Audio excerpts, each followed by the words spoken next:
Tema akhiri tragedi buruh migran bersama saya Leonard Samosir. Anda semua juga bisa ikut menyatakan pendapat Anda nanti dengan menelepon nomor telepon 021 583 99 100. Dan pemirsa, pagi ini telah hadir bersama saya anggota Dewan Redaksi Media Group Abdul Kohar. Mas Kohar, selamat pagi. Selamat pagi, Leo. Ini kita bicara sesuatu yang menyedihkan. Ya. Di tengah era modern ini masih ada perdagangan orang. Tragedi ya. Tragedi, dan kemudian kita melihat ada usaha yang dilakukan tapi kok kelihatannya masih belum efektif. Tapi sebelum kita bahas itu, Ya. Mas Kohar dan pemirsa, kita lihat dulu beberapa berita yang diperhatikan media Indonesia untuk hari ini. Yang pertama, ini adalah headline media Indonesia untuk hari ini di halaman muka di harian Anda. Terbunuh polusi di ibu kota. Wah, ini bahasanya keras juga nih. Bagaimana maksudnya nih, Mas Kohar? Iya. Terbunuh polusi di ibu kota. Akhir-akhir ini setelah pandemi selesai, ibu kota kembali ke masa seperti sebelum pandemi. Oh. Ketika polusi luar biasa hebat, kendaraan banyak menumpuk, kemacetan di mana-mana, maka level partikel halus itu 16 kali lebih tinggi di atas anjuran yang ditetapkan oleh Badan Kesehatan Dunia. Ini polusi ya? Polusi, bahkan untuk hari ini misalnya tadi, tadi pagi real time kita saksikan di kota-kota di Asia, Indonesia, Jakarta itu masuk 10 besar polusi Yang untuk paling kondisi terpolusi? hari ini. Oke. Iya. Di Asia ya, Di kota-kota Asia. termasuk kota Doha, kota Bangladesh, kota India. Oke. Nomor 9 Jakarta. Nah, ini adalah sebuah keprihatinan yang harus segera disikapi oleh penjabat gubernur saat ini. Oh. Kenapa? Karena ini tidak bisa diabaikan karena ini berpotensi untuk mendatangkan beragam penyakit yang ujung-ujungnya bisa menyebabkan kematian. Iya. Nah, ini yang terus-menerus diingatkan oleh para aktivis lingkungan, mereka-mereka yang peduli terhadap udara bersih, mereka yang peduli terhadap tingkat polusi yang terus-menerus naik di berbagai kota di Indonesia. Nah, Jakarta sebagai puncaknya, maka ini tidak bisa dibiarkan begitu saja. Harus ada upaya dalam jangka pendek. Ya, misalnya melakukan berbagai langkah-langkah, membuka beberapa ruang terbuka hijau yang memang seharusnya sudah menjadi ruang terbuka hijau. Jangan sampai malah misalnya sepeda ya, jalur sepeda yang bisa membuat orang itu berpindah dari motor ke sepeda malah dihilangkan. Hal-hal seperti ini membuat upaya untuk mengatasi solusi justru mengalami setback. Padahal masih ada Car Free Day, rupanya tidak efektif ya? Ya, Car Free Day hanya 2 hari ya. Hari Minggu, Sabtu. Hari Sabtu dan Minggu, dan di hanya beberapa titik. Nah, itu juga mengurangi, tetapi masih kalah bila dibandingkan dengan polusi. Tingkat perkembangan kendaraan yang semakin banyak yang menimbulkan polusi. Gitu. Kalau kemudian ini terus terjadi, ya siap-siap kita pakai masker permanen begitu ya, Mas Kohar? Iya. Jadi kita saksikan di jalan-jalanan ibu kota kan juga masih banyak orang menggunakan masker ya setiap hari, bukan karena sakit tapi karena menghindari polusi. Kita harapkan pemerintah khususnya kota Jakarta ya dan beberapa kota lain yang mungkin memang juga paling berpolusi tinggi melakukan langkah yang jelas. Jangan hanya wacana. Kita ke berita selanjutnya di halaman 2. Ini terkait dengan penantian putusan Mahkamah Konstitusi terkait dengan sistem pemilu. Abaikan putusan MK. Wah, ini bukan melawan hukum atau bagaimana nih, Mas Kohar? Ini dari anggota DPR dari fraksi Partai Kebangkitan Bangsa ya. Anggota DPR Lukman Hakim namanya, PKB, yang secara keras begitu mengkritik Mahkamah Konstitusi dan bahkan mengajak masyarakat untuk mengabaikan seandainya MK memutuskan pemilu nanti di 2024 menggunakan sistem proporsional tertutup. Ada dasarnya, ada argumentasinya mengapa itu diapungkan, karena MK itu bukan lembaga yang membuat undang-undang. Ini kan sistem pemilu itu namanya open legal policy yang harus diserahkan kepada pembuat undang-undang, dalam hal ini pemerintah dan DPR. Nah, MK itu apa? Menguji konstitusionalitas undang-undang. Apakah undang-undang pemilu itu bertentangan dengan undang-undang dasar begitu ya? Konstitusional atau tidak, ya kan? Nah, sistem pemilu itu tidak ada hubungannya dengan konstitusionalitas. Jadi satu itu bukan wewenangnya MK.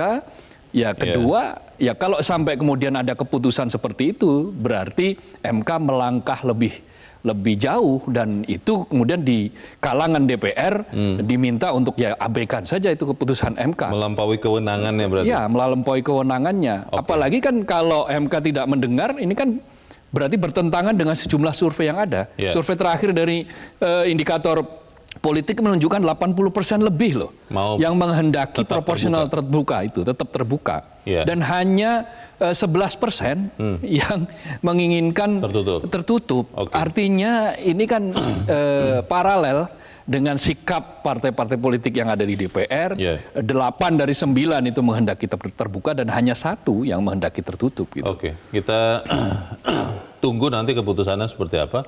Kalau saya sih percaya Mas Kohar bahwa Mahkamah Konstitusi benar-benar menjaga konstitusi dan tidak akan bertindak melampaui konstitusi. Kita tinggalkan berita itu, kita ke berita selanjutnya di halaman 3. Ini terkait dengan pemilu 2024. Efek kejut Cawapres Anies jadi kartu as KPP. Ini maksudnya kartu as ini, kalau permainan kartu kan begitu keluar as kita pasti menang. Kartu yang menentukan ya. Kartu yang menentukan apakah nanti pasangan yang akan diusung oleh Koalisi Perubahan dan Persatuan ini bisa running ya untuk menjadi presiden dan wakil presiden menggantikan pimpinan sekarang. Itu akan tergantung juga pada sejauh mana calon presidennya memilih wakil. Nah, bukan hanya Anies sebetulnya yang tergantung pada wakil sekarang. Calon-calon yang sudah muncul, apakah itu Prabowo, apakah itu Ganjar Pranowo, sering disebut-sebut ya? Yang sering disebut-sebut itu juga amat bergantung pada siapa yang akan menjadi cawapresnya. Jadi cawapres untuk kali ini ternyata tidak bisa dipandang remeh. Nah, untuk Koalisi Perubahan dan Persatuan ini, dia sedang menyiapkan efek kejut lah. Efek kejut itu supaya masyarakat melihat bahwa ini ada elemen surprise yang memang diharapkan untuk membawa perubahan ke lebih baik, ke positif gitu. Kita tunggu juga nanti ya, sama-sama ya, karena kalau tadi disebut Anies, kita juga belum tahu kalau memang Ganjar itu nanti dengan siapa, kalau memang Prabowo nanti dengan siapa, ya ini harusnya sih lebih baik kita tahu dulu supaya kita bisa mempertimbangkannya ya, Mas Kohar. Tapi kan namanya negosiasi politik memang harus langsung terus dilakukan untuk menunjukkan soliditas gitu. Politik itu cair katanya. Ya sudah, kita dinamis aja. Dinamis. Kita ke editorial, pemirsa. Editorial pada hari ini diberi judul Akhiri Tragedi Buruh Migran. Ini angkanya disebutkan bahwa dalam 3 tahun ya, Mas Kohar, sempat disebut setiap tahun, tapi 3 tahun ada 1.900 korban tindak pidana perdagangan orang jenazahnya dipulangkan ke tanah air. Ini kok bisa ya sebegitu banyak? Satu saja kan sebetulnya juga banyak, tapi sampai sebegitu banyak korban TPPO, dan bagaimana ini mengakhirinya nih, Mas Kohar? Ya, negara jangan sampai kalah dengan mafia. Negara juga tidak boleh menyerah oleh mereka-mereka yang memang berlaku curang, berlaku ilegal. Gitu. Ini menunjukkan bahwa negara masih lembek di dalam melindungi segenap warganya. Mengapa demikian? Karena buktinya angkanya masih sangat tinggi. 3 tahun itu 1.900 jenazah loh. Itu yang ketahuan? Ya, yang terdaftar, yang kemudian masuk jenazahnya pulang ke Indonesia, korban tindak pidana perdagangan orang ini. Rata-rata adalah buruh migran, dan mereka adalah buruh yang tidak memiliki dokumen. Itu membuktikan apa? Dari sejak mulai di tanah air, itu prosesnya sudah cacat itu. Prosesnya sudah tidak benar. Nah, proses yang cacat ini mengapa kok dibiarkan saja? Sampai kemudian ada 1.903 tahun. Itu berarti rata-rata per hari hampir 2 orang setiap hari meninggal. Orang Indonesia, warga negara Indonesia. Di mana letak tanggung jawab negara di dalam melindungi segenap tumpah darah Indonesia, segenap rakyat Indonesia dimanapun mereka berada. Nah, ini persoalan yang serius, tragedi yang sangat serius, yang wajib hukumnya bagi negara untuk cawe-cawe. ini wajib cawe-cawe. Nggak boleh tidak Oke. cawe-cawe. Untuk Oke. yang ini wajib cawe-cawe. Wajib cawe-cawe. Ya. Tapi pertanyaannya adalah apakah benar negara bisa melakukan itu karena dari sekian pemberitaan Mas Koar dan pemirsa disebut-sebut bahwa kenapa bisa sebegini banyak saudara-saudara kita yang tewas karena menjadi korban TPPO karena konon katanya ada backing Ya. kekuatan kuat. Ya. Kita akan bahas itu Mas Ya. Koar dan pemirsa. Inilah editorial Media Indonesia untuk hari ini Senin 5 Juni 2023, akhiri tragedi buruh migran.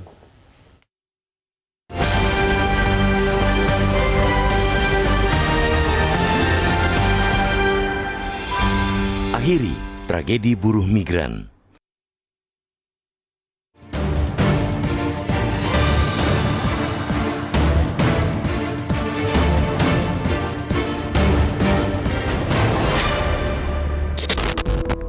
Konstitusi mengamanatkan negara untuk melindungi keselamatan setiap warganya dimanapun berada, termasuk mereka yang mengadu nasib di negeri orang. Jaminan yang dimandatkan konstitusi tersebut tidak bisa ditawar, dan kelalaian atas hal itu jelas merupakan kegagalan. Berulang kali para pekerja migran harus terjebak dalam kondisi tidak manusiawi. Bahkan tidak sedikit yang menjadi korban tindak pidana perdagangan orang kembali ke tanah air, hanya jenazahnya saja. Terungkap bahwa sebanyak 1.900 jenazah korban tindak pidana perdagangan orang atau TPPO dipulangkan ke dalam negeri dalam 3 tahun belakangan. Artinya, hampir 2 jenazah yang pulang setiap hari karena TPPO. Kemudian, sedikitnya terdapat 3.600 pekerja migran Indonesia yang mengalami sakit, depresi, hilang ingatan, bahkan cacat secara fisik. Melihat fakta tersebut, negara bukan hanya lalai, melainkan gagal dalam melindungi segenap warga negaranya. Kasus yang berulang ini menjadi penanda gagalnya skema perlindungan terhadap pekerja migran. Tidak hanya ketika di negeri orang, sistem perekrutan di dalam negeri juga masih amburadul. Buktinya, 90% para buruh migran yang terjerat TPPO tersebut berangkat tanpa dibekali dokumen resmi. Artinya, mereka bekerja tanpa disertai keahlian dan kecakapan yang disyaratkan. Biasanya melalui jalur tikus lewat jasa tekong dan menjadi korban penempatan sindikat ilegal. Akhirnya ketika berada di negara tujuan, mereka dieksploitasi, mendapatkan kekerasan, waktu kerja panjang, tidak digaji, tidak dapat hari libur, tidak dapat jaminan sosial, serta buruknya kondisi kerja dan tempat tinggal. Kondisi yang membuat para pahlawan devisa ini lebih mirip mengalami sistem perbudakan. Mereka layaknya komoditas yang diperjualbelikan oleh para sindikat. Sialnya, praktek ini seakan tidak tersentuh oleh aparat, justru malah tumbuh subur. Padahal Indonesia sudah memiliki Satuan Tugas Tindak Pidana Perdagangan Orang atau Satgas TPPO yang keketuaannya dijabat langsung oleh Menteri Pemberdayaan Perempuan dan Perlindungan Anak. Namun sejak dibentuk pada 2008, hadirnya lembaga ini tidak pernah berjalan efektif. Kita berharap rencana perubahan struktur dengan mengalihkan keketuaan Satgas TPPO kepada Kapolri bisa menjadi solusi jangka pendek untuk melakukan penegakan hukum yang lebih efektif. Langkah yang sekaligus menjadi jeda evaluasi terhadap peran dan fungsi Satgas TPPO yang sudah bekerja selama 15 tahun. Pasalnya, tumbuh suburnya TPPO dipengaruhi oleh praktek saling melindungi atau backing oleh beberapa pihak. Dengan berada di tangan Kapolri, praktek-praktek upaya komodifikasi buruh migran ini dapat dengan cepat diberantas. Publik berharap Satgas di bawah Kapolri nantinya akan bergerak cepat menjerat 5 orang bandar besar sindikat perdagangan orang yang berhasil diidentifikasi oleh Badan Nasional Penempatan dan Perlindungan Tenaga Kerja Indonesia atau BP2MI. Kelima orang tersebut selama ini tidak tersentuh hukum karena dilindungi oleh orang-orang yang punya kuasa. Namun, tentu negara tidak boleh kalah dengan orang-orang yang mengklaim memiliki atributif kekuasaan. Negara mesti secepatnya menindak orang-orang yang melindungi sindikat perdagangan orang. Dan yang tidak kalah penting yang perlu dilakukan pemerintah yakni bagaimana pemerintah menyediakan lapangan kerja di dalam negeri, terutama di wilayah kantong buruh migran seperti Nusa Tenggara Timur, Nusa Tenggara Barat, Jawa Timur, Jawa Barat, Jawa Tengah, dan Sumatera Utara.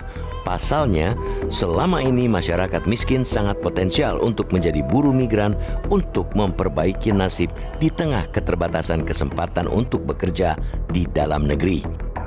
Iming-iming gaji besar bekerja di luar negeri menjadi modus operandi sebagai umpan yang menyelubungi kail untuk menjerat korban TPPO.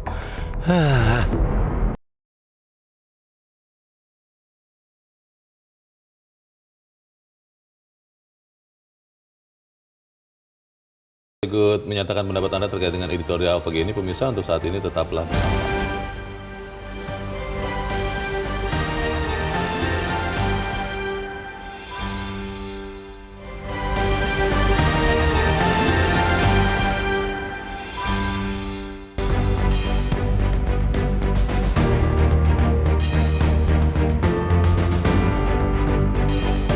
Terima kasih pemirsa, masih bersama kami di Editorial Media Indonesia. Dan sebelum kita berbincang, Mas Kohar, kita mau bertanya dulu. Saat ini kita sudah tersambung lewat saluran telepon dengan Ketua Badan Perlindungan Pekerja Migran Indonesia atau BP2MI, Beni Ramdhani. Pak Beni, selamat pagi.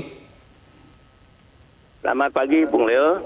Ya, Pak Beni, ini sesuatu yang sangat menyedihkan ketika kita mengetahui angka fakta 1.900 saudara kita, warga negara Indonesia yang menjadi pekerja migran dalam 3 tahun dari 2020 ya Pak, itu akhirnya kembali ke tanah air dalam kondisi sudah meninggal. Pertanyaannya Pak Beni, ini memang benar-benar tidak bisa dicegah, tidak bisa diminimalisir, atau apa Pak tantangan terbesar untuk melindungi buruh migran supaya tidak pulang ke tanah air dalam kondisi meninggal Pak? Ya, khusus untuk korban TPPO ya, dengan angka yang menurut saya ini memiriskan. 1.900 dalam 3 tahun Indonesia menerima peti jenazah rata-rata dua peti jenazah per hari. Kemudian 94.000 yang dideportasi dari Timur Tengah maupun Asia ya. Arab Saudi lebih banyak, bahkan Malaysia, dan 3.600 yang sakit, depresi ringan, depresi berat, hilang ingatan bahkan, dan juga cacat secara fisik. 3 tahun lalu, saya memimpin BP2MI, saya sudah mencoba bagaimana mengangkat ini ke ruang publik. Saya meributkannya dalam rapat-rapat yang dipimpin oleh Menko, ya, di saat mengumpulkan semua kementerian lembaga yang terlibat dalam gugus tugas sebagaimana Perpres nomor 22 tahun 2021. Dan baru minggu lalu ini sampai ke Presiden. Dan tentu saya bersyukur mudah-mudahan dalam arahan Presiden yang sangat tegas, perangi sindikat penempatan ilegal, kemudian restrukturisasi dari Menteri PPA sebagai Ketua Harian kepada Pak Kapolri, akan ada tindakan-tindakan tegas. Kalau ditanya misalnya, apakah sulit? Saya justru berani mengatakan tidak sulit.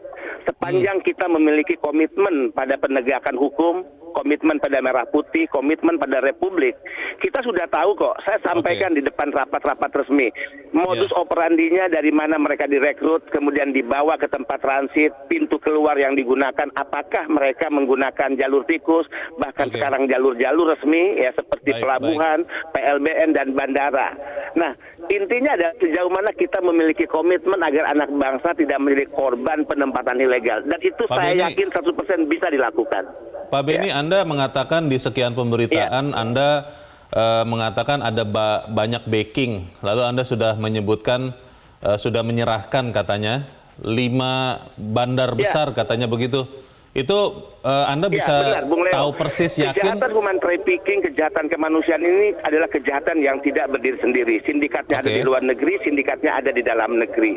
Kedua, ini adalah perputaran uang yang sangat besar, bisnis kotor yang membuat pesta pora para sindikat mafia. Dan kenapa mereka the untouchable? Saya katakan mereka dibackingi oleh oknum-oknum yang memiliki atributif kekuasaan. Saya berani menyebut kok, ada oknum TNI, oknum Polri, oknum kementerian lembaga, termasuk saya ingin fair, saya katakan oknum di BP2MI, dan saya sedang melakukan bersih-bersih itu secara internal. Tapi menjadi tidak fair jika hanya BP2MI melakukan bersih-bersih, kemudian lembaga-lembaga lain ya tidak hanya sekedar melakukan melakukan bersih-bersih, tapi mengakuinya pun tidak. Ini kejahatan yang terorganisir, Bung Leo. Kalau kemudian setelah ini laporan ya sudah ditangani, lalu Presiden, Anda mengatakan Presiden langsung sudah memerintahkan ada pergantian pimpinan TPPO ya, tim pemberantasan perdagangan orang, dari Menteri PPA menjadi Kapolri. Itu ada deadline atau ada target tidak Pak Beni? Berapa lama kemudian benar-benar sindikat ini bisa hilang? Atau jangan-jangan ini rencana awal saja, kita tidak tahu ujungnya seperti apa? Bagaimana Pak Beni? Ya, kalau kita ingin evaluasi keberadaan gugus tugas, itu harus dimulai dengan Undang-Undang TPPO nomor 21 tahun 2007.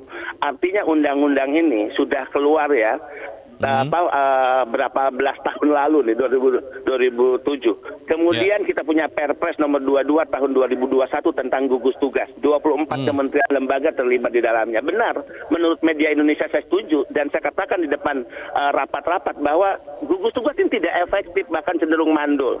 Kalau bicara perintah Presiden, itu Bung Leo sudah dari lama. Saya ketika dilantik sebagai kepala BP2MI, perintah Presiden itu jelas, Mas, tolong lindungi PMI dari ujung rambut sampai ujung kaki.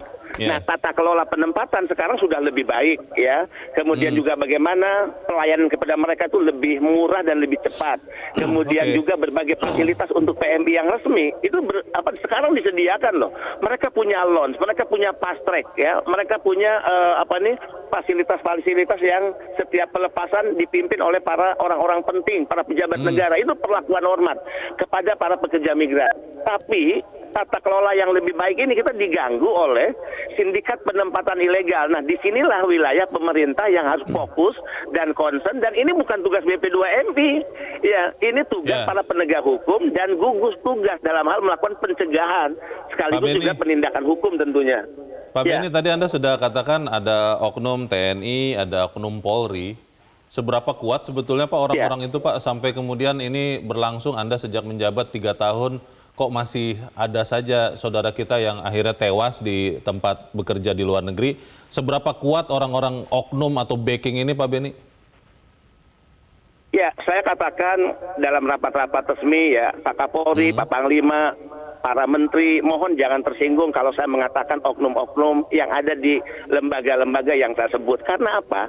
Kalau bicara pimpinan, Panglima, Kapolri, kalau bicara para menteri, saya percaya kita semua punya komitmen merah putih, komitmen pada republik ini. Tapi jika bicara oknum brengsek, saya katakan itu selalu ada dimanapun. Nah, kalau ditanya seberapa kuat, saya yakin mereka nggak kuat. Kuncinya adalah penegakan hukum yang belum sungguh-sungguh dilakukan. Hanya itu saja sebetulnya. Baik, penegakan hukum yang harus sungguh-sungguh ya. Kita harap setelah tapi saya ingin luruskan Bung Leo ya, 1.900 yang meninggal, kemudian 3.600 yang sakit, 94. Itu bukan berarti peristiwa yang terjadi 1-2 tahun ini. Mereka adalah orang yang berangkat 5 tahun lalu, 10 tahun lalu, 15 tahun lalu ke luar negeri. Ya. Baik, kita harapkan ada perubahan signifikan. Pak Beni Ramdhani, terima kasih sudah mencerahkan kami pagi ini. Selamat pagi Pak Beni. Ya. Mas Kohar, tadi kata kuncinya singkat saja dulu, bahwa adalah penegakan hukum harus benar-benar dilaksanakan. Ya, ini yang saya katakan, negara sudah bertahun-tahun menghadapi situasi seperti ini, tetapi faktanya masih mandul, masih lembek gitu loh. Artinya ada persoalan besar di sini. Dikatakan bahwa memang backing katanya tidak kuat. Backing sebetulnya ya seolah-olah kuat, tetapi tidak kuat. Tetapi faktanya mereka masih bisa berkeliaran. Nah, ini yang saya katakan tadi, Presiden memang harus cawe-cawe. Semua stakeholder harus cawe-cawe. Negara harus hadir dalam bentuknya yang kuat. Tunjukkan bahwa negara tidak kalah oleh mafia. Mereka ini kan backing-backingan. Mereka ini kan bekerja berlapis dan terputus ya. Sehingga ketika kita tidak fokus dalam menegakkan hukum atau patah-patah begitu ya tidak akan pernah sampai ke hulunya. Nah, itu yang harus diubah karena ini menyangkut nyawa, Leo. Mereka bahkan ada yang menggunakan kredo agama, topeng agama di Nusa Tenggara Timur misalnya.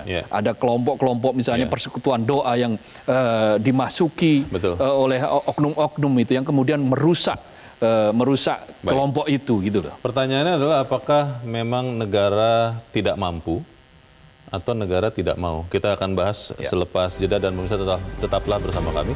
Editorial Media Indonesia kembali seusai headline news pukul 7.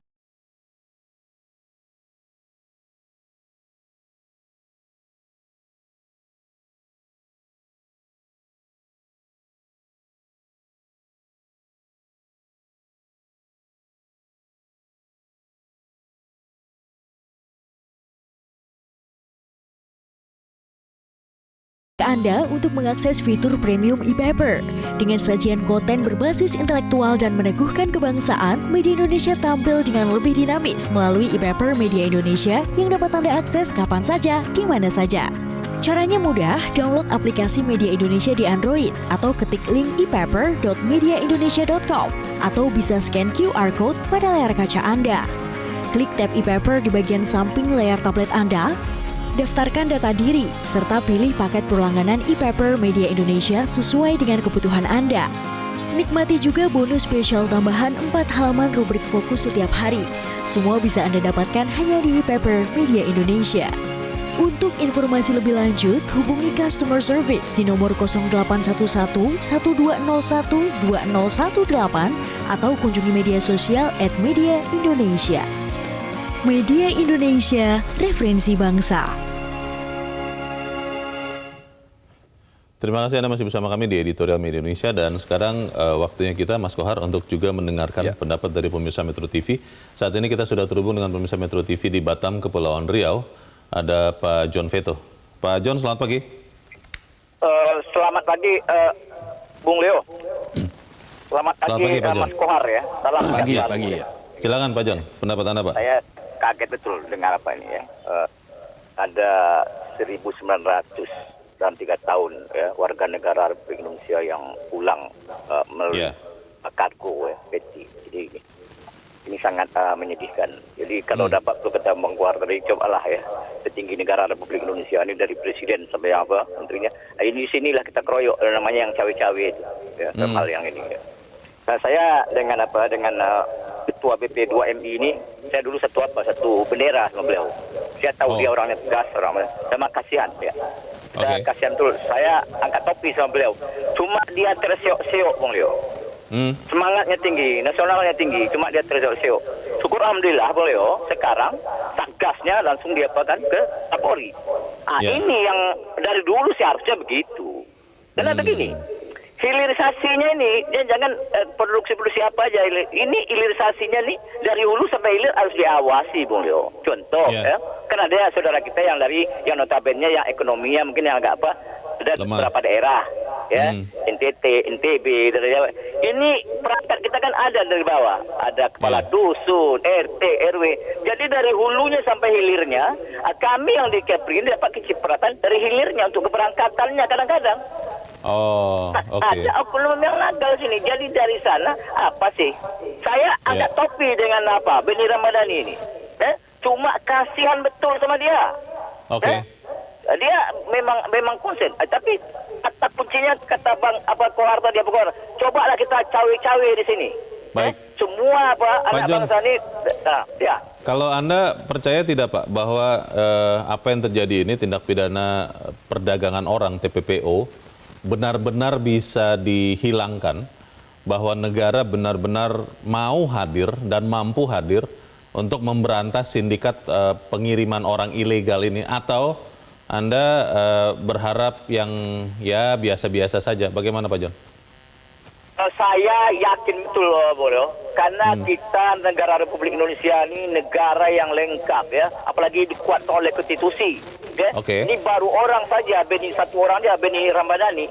Mudah-mudahan ada 10 orang aja kayak Beni Ramadhani didukung dengan cawe-cawenya, semua instansi yang ada di negeri ini pasti selesai.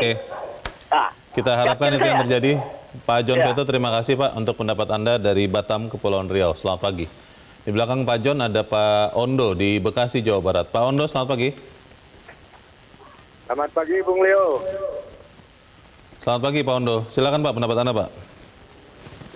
Iya, mengakhiri tragedi buruh migran ini menurut saya tidak hanya mengkaji ulang sistem TPPO, juga tidak hanya merubah struktur dengan mengalihkan kepada Satgas Kapolri, Tapi sebaik apapun sistem yang kita adakan itu tidak akan bisa berjalan dengan baik bila tidak ada penegakan hukum yang tegas.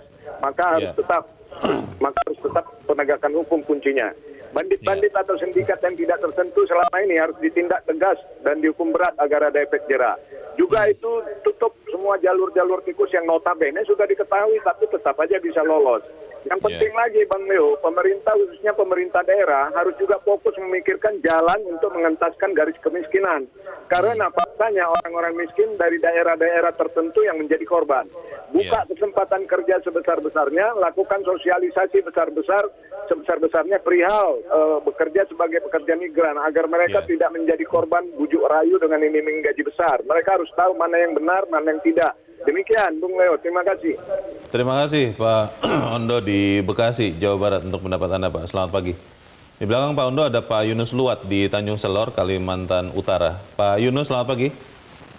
Selamat pagi, Bung Leo. Langsung saja bahwa kita ketahui di NKRI tercinta ini, konstitusi kita mengamanatkan untuk negara melindungi keselamatan setiap warganya dimanapun dia berada. Nah, saran kami dari pelosok Kalimantan Utara yang khususnya berbatasan langsung dengan negara tetangga yang selalu menggunakan tenaga kita atau Malaysia, bahwa segera tutup, hentikan TPPO, tindak pidana perdagangan orang yang ilegal. Sayang kita dengan warga kita 1.900 korban per tahun. Kalau kita hitung-hitung 2 orang tiap hari. Maka jangan main-main dengan ini. Siapapun pelakunya yang sudah terbiasa, segera ditindak. Jangan dibiarkan. Kemudian pesan kami, khususnya kementerian terkait maupun dinas-dinas terkait yang ada di kabupaten, kota, dan provinsi, khususnya yang mengurus urusan perbatasan, supaya betul-betul melihat warga kita yang mau bekerja keluar. Jangan dibiarkan, apalagi mereka yang dari kampung-kampung, kasihan. Nah, secara khusus lagi untuk pemerintah desa, supaya lebih teliti dengan ketua RT, ketua RW mendata warganya yang ada rencana keluar. Jangan sampai sembarangan memberikan. Karena walaupun mereka ini pergi cari rezeki, mengais rezeki, dan mungkin ada penghasilan juga untuk negara, tetapi kita harus selamatkan. Karena ini konstitusi kita. Terima kasih, Tuhan berkati Bung Leo dan semua. Amin. Terima kasih Pak Yunus Luat di Tanjung Selor, Kalimantan Utara. Selamat pagi, Pak. Kalau melihat pendapat dari para pemirsa, Mas Kohar, ini kan sebetulnya tadi yang dikatakan Pak Ondo tuh ya, kalau saya boleh garis bawahi, tidak cukup hanya dengan mengubah tim pemberantasan TPPO. Ke Kapolri pun, kalau penegakan hukumnya tidak tegas, ya sama saja bohong. Bagaimana, Mas? Ya, harus simultan. Pertama, yang paling penting adalah membereskan dulu proses rekrutmen. Kalau memang betul-betul di Republik ini sulit mencari pekerjaan, pekerjaan belum bisa disediakan oleh pemerintah, atau pekerjaan belum bisa dibuka seluas-luasnya oleh siapapun ya, pemerintah daerah juga masuk bagian yang bertanggung jawab dengan ini, maka kalaupun toh harus mengirim pekerja migran, maka rekrutmennya harus betul-betul beres, dokumennya harus jelas, mereka juga harus diberikan pengetahuan tentang bagaimana kontrak itu, bagaimana hukum, apa hak yang harus mereka terima.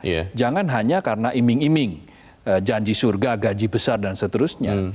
Tetapi di belakang ternyata dokumennya aspal, asli tapi palsu kan. Sindikat ini kan cara bekerjanya begitu. Mereka sudah punya cap sendiri bahkan di bandara, bekerja sama dengan oknum-oknum di imigrasi misalnya. Punya cap sendiri. Ada cap sendiri, sudah ada yang menyambut sendiri di bandara. Orang-orang kalau misalnya sudah diketahui, oh ini berarti harus lolos, ini harus lolos. Karena dia sudah merupakan sindikasi yang di situ ada mata rantai uang yang bergerak di situ. Ketika ada mata rantai uang yang bergerak di situ, maka ya siapapun orang-orang yang memang bermental pengeruk uang, ya dia akan seperti semut yang merubungi gula. Gitu. Nah, tapi persoalannya kemudian ini masalah manusia, tragedi kemanusiaan. Yang terakhir hari Sabtu kemarin, ada orang dari NTT namanya Agnes Penny, usianya 20 tahun, yang dinyatakan meninggal dunia. Bulan April lalu dia baru berangkat ke Malaysia. Waduh. Melalui Batam. Baru 2 bulan mungkin. Baru ya, kemudian hari Sabtu kemarin, Sabtu tanggal 3 Juni kemarin, keluarganya diberitahu bahwa Agnes Penny meninggal dunia. Dan jenazahnya akan segera dikirim ke NTT. Ini kan sebuah cerita yang sangat-sangat getir, Leo. Yang negara tidak boleh cuek, negara tidak boleh lembek. Ini sudah sangat darurat, ini luar biasa. Pertanyaan besarnya, Mas Kohar, kan kalau selama ini mungkin negara itu mengatakan kita akan mengusut, kita akan memproses, tapi nama-namanya kan masih harus dicari. Kalau ini kan kita sudah lihat BP2MI sudah kasih, bahkan ada angkanya loh, 5 orang yang katanya dalang, yang katanya backing. Kalau menurut Pak Beni tadi, levelnya bukan petinggi lah begitu. Harusnya sih backing ini bisa dituntaskan. Betul. Lalu sekarang ketua tim pemberantasannya sudah kepala kepolisian Republik Indonesia. Kalau masih terus terjadi juga, kita harus menunggu. Kan ini kan baru kan, restrukturisasinya baru berubah dari tadinya dipimpin oleh Kementerian Pemberdayaan Perempuan, Perlindungan Anak ya, Menteri PPA Menteri PPA, dan kemudian beralih ke langsung Kapolri. Ini kan pesannya, message-nya sebetulnya jelas, yaitu apa? Ini urusannya sudah urusan penegakan hukum. Ini sudah urusan tindak pidana. Nah, karena ranahnya adalah tindak pidana, maka polisi yang bergerak. Dan ini adalah pertaruhan juga bagi Kapolri. Karena apa? Ini juga pertaruhan kepada negara. Apakah negara serius melindungi rakyatnya? Apakah negara betul-betul satu manusia Indonesia akan dihargai sebagai manusia yang hak hidupnya harus dijaga, hak keselamatannya harus betul-betul dilindungi. Kalau ternyata toh nanti hasilnya juga sama-sama saja, maka ya kita dengan maaf kata kita mengatakan ya mungkin kita sedang gagal menuju negara gagal, atau sudah menjadi negara gagal dalam menjalankan amanat konstitusi, yaitu apa? Melindungi segenap warga negara Indonesia. Segenap tumpah darah Indonesia. Memang kalau tadi disebut Pak Beni ya, Mas Kohar, ini bisnis. Ini memang orang-orang tidak punya hati ya, manusia kok dibisniskan begitu.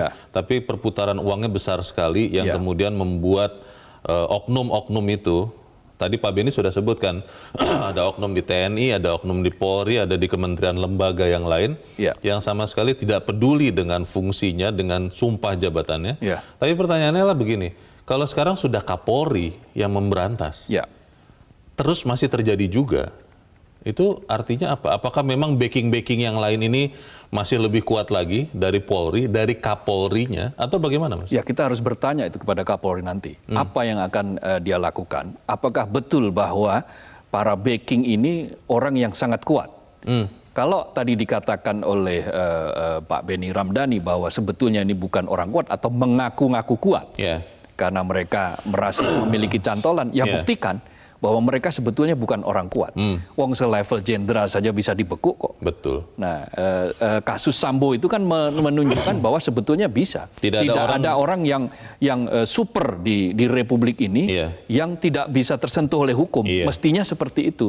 Hukum itu harus tegak untuk siapapun. Apakah dia itu orang kuat, apa dia itu kawan atau saudara, siapapun. Ketika orang tersebut bersalah, maka hukum harus membenarkan, harus tegak, harus ditegakkan, harus meringkusnya. Gitu. Baik, kan. Pak Ondo tadi juga mengatakan satu masalah mendasar ini, Mas Kohar, bahwa pekerja migran Indonesia yang tewas di tempat bekerjanya di luar Indonesia itu kebanyakan berasal dari daerah-daerah yang memang miskin. Saya tidak mau menggunakan bahasa-bahasa memperhalus, memang miskin begitu. Dan kalau kita lihat berarti kan pemerintah dalam hal ini pusat dan daerah khususnya, itu kan berarti juga gagal sebetulnya memberikan pekerjaan bagi mereka. Pertanyaannya, apakah masalah-masalah menyediakan pekerjaan untuk warganya di daerah itu benar-benar diperhatikan, atau memang ini hanya kepentingan sesaat untuk pemilu saja? Kita akan bikin pekerjaan, lalu ketika pemilu sudah berlangsung dan dia terpilih lagi, dia lupa dengan apa janjinya ini. Bagaimana, Mas Kohar? Iya, kan begini. Kemiskinan ekstrim di Indonesia memang masih banyak ya. Jumlahnya masih banyak. ini menunjukkan bahwa memang pertumbuhan ekonomi yang kita capai selama ini ternyata belum sepenuhnya bisa mengatasi kemiskinan. Dan belum rata ya? Belum merata. Kenapa? Karena buktinya jumlah orang miskin bertambah. Bertambah 200.000 kan dari bulan Maret 2022 ke September 2022. Kita belum tahu data terakhir bulan Maret 2023 kan biasanya Maret September itu untuk mengetahui kemiskinan. Itu baru dari angka statistik, Leo. Nah, jeroannya atau detailnya bagaimana tingkat kemiskinan kita itu sudah sangat luar biasa. Ini kan baru satu hal menunjukkan bahwa kita memang masih banyak pekerjaan rumah yang harus diselesaikan. Karena itu jangan kita kelepas tangan terhadap hal-hal seperti ini. Kita harus cawe-cawe siapapun, kepala daerah yang ketika kampanye menyatakan janjinya untuk membuka lapangan pekerjaan seluas-luasnya, ya sekarang tunjukkan di mana itu lapangan pekerjaan itu.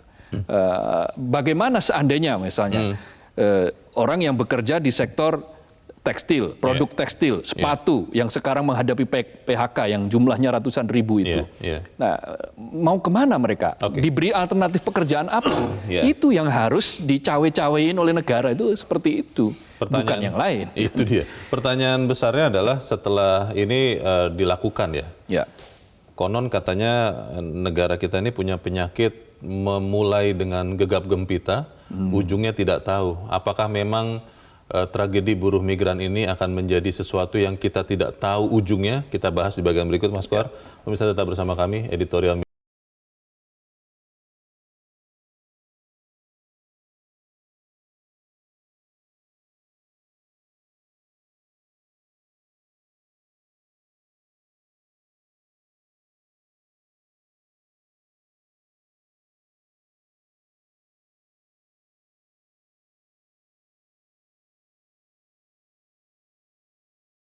Bagian akhir dari diskusi kita pagi ini, Mas Kohar, kalau semuanya ini sudah terang benderang ya.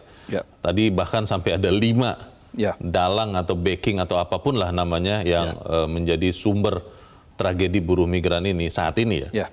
Apakah ini kita akan lihat dalam waktu dekat mereka bisa diberantas, benar-benar pekerja migran Indonesia ini pulang ke Indonesia dalam kondisi hidup dan baik-baik saja? Atau kita masih akan melihat angka 1.900 ini, amit-amit Mas, bertambah lagi? Tentu kita tidak berharap itu ya. Cukuplah tragedi itu sebagai tragedi yang terakhir. Berulang-ulang setiap ada tragedi, setiap ada kegetiran, kita selalu mengatakan jadikanlah ini tragedi terakhir. Supaya pelajaran? Ya, supaya menjadi pelajaran. Tetapi ketika ini berlangsung bertahun-tahun, ya apa namanya kalau kita tidak mengatakan bahwa kita tidak pernah mengambil pelajaran. Mengabaikan ya? Kita mengabaikan itu, tragedi itu. Nah, ini harus diubah. Waktu tidak banyak. Ini tinggal, pemerintahan ini kan tinggal 1,5 tahun lah kira-kira. 1,5 tahun kurang mungkin gitu ya. Pemerintahan kali ini. Dan kick off sudah dimulai kan. Maksudnya kick off itu data sudah disampaikan. Kemudian nama-nama bahkan sudah disodorkan. Struktur sudah diubah. Undang-undang sudah dimiliki. Negara itu punya perangkat yang sangat lengkap untuk menjalankan dan menegakkan hukum. Tinggal bagaimana kemauan saja. Mau atau tidak menjalankan ini. Mau atau tidak memutus mata rantai ini. Ini persoalan yang sangat serius. Kenapa? Karena ini termasuk extraordinary crime. Selain korupsi, terorisme, narkoba, perdagangan manusia, itu juga kejahatan yang luar biasa.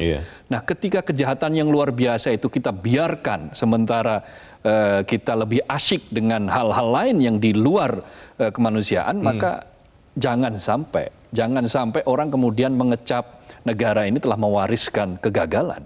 Itu yang tentu saja semua tidak berharap itu. Karena proses sudah dimulai, ya kita harus melihat penegakan hukum harus betul-betul dilaksanakan. Cukup sudah. Satu manusia saja mati, itu pada hakikatnya sama kayak membunuh semua manusia. Tapi menyelamatkan satu manusia, itu pada hakikatnya menyelamatkan seluruh manusia. Ketika kita bicara seperti ini kan Mas Kohar, kita memang mudah untuk bicara kalau kita tidak punya jadwal atau target tertentu.